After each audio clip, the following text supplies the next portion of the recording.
नमस्ते जी। मैं योगाचार्य कुलदीप। आज हम बात कर रहे हैं शाकाहारी लोगों के लिए एक विशेष समस्या आती है B12, D3 और ओमेगा 3। इन तीनों की बहुत ज़्यादा कमी आज देखने को मिलती है और जबकि बहुत सारे सोर्सेज हमारी डाइट में, हमारे घर पर, हमारी रसोई में और हमारे देश के अंदर भरपूर मात्रा में विटामिन D3, विटामिन B12 और ओमेगा 3 ये सब के सब आपके आसपास बहुत अच्छी मात्रा में है। तो चलिए आज जानते हैं। पहले हम लेते हैं विटामिन D3। देखिए मैं धूप में बैठा हूँ तो भगवान सूर्य देव इसके सबसे बड़े सोर्स हैं। तो कुछ देर इस तरह से धूप में बैठ कर के योगाभ्यास कर लें, प्राणायाम कर लें। घर का कोई काम करना हो तो उसको भी धूप में बैठ कर के कर सकते हैं। तो विटामिन डी यहाँ से नेचुरल रूप से आपको मिलना शुरू हो जाएगा। स्प्राउट, मूंग, मोठ, चना, सोयाबीन, इन सब को स्प्राउट करके खाइए।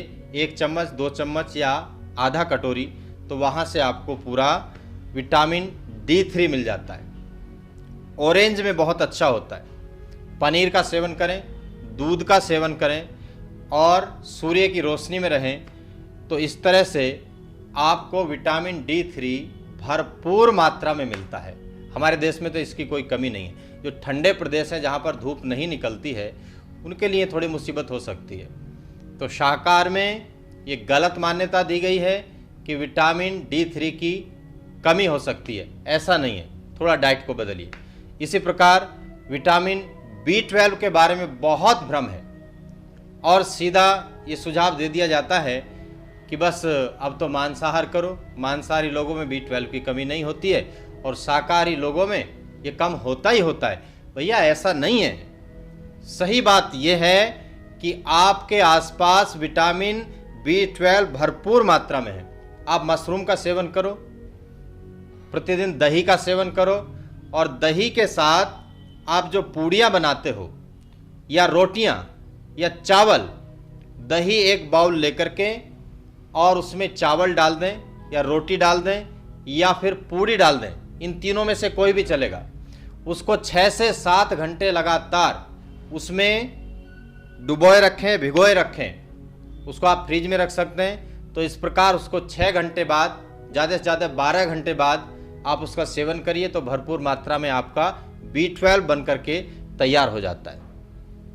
तो मट्ठा में भी आप इसी प्रकार से पूड़ियाँ डाल सकते हैं और दूध पीजिए, बादाम खाइए, पनीर खाइए, मशरूम खाइए, चेरी बेरी खाइए।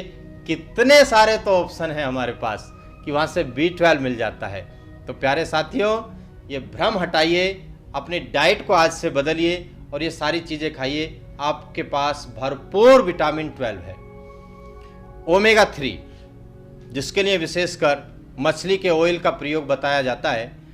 हमारे पास एक बहुत अच्छा सीड है जिसको कहते हैं फ्लैक्स सीड्स, अर्थात अलसी का बीज। तो अलसी का बीज अंकुरित भी हो जाता है 2-3 दिन में। या तो अंकुरित करके खाएं या फिर मुखवास में उसको थोड़ा भून करके नमक आदि उसके साथ में लेकर के प्रतिदिन आप अलसी के बीज का प्रयोग करिए। तो वहाँ से आपको भरपूर मात्रा में केवल ओमेगा 3 नहीं, बहुत सारे न्यूट्रिशंस, माइक्रो न्यूट्रिशंस, बहुत चीज़ें आपको अलसी के बीज से मिलती हैं। तो अपनी डाइट में आज से इनको सेवन करें और ये तीनों चीज़ें विटामिन D3, विटामिन B12 और ओमेगा 3 इनको अपने जीवन में कभी कम मत होने दीजिए। भरपूर खाइए, आनंदित रहिए, स्वस्थ रहिए। नमस्ते जी।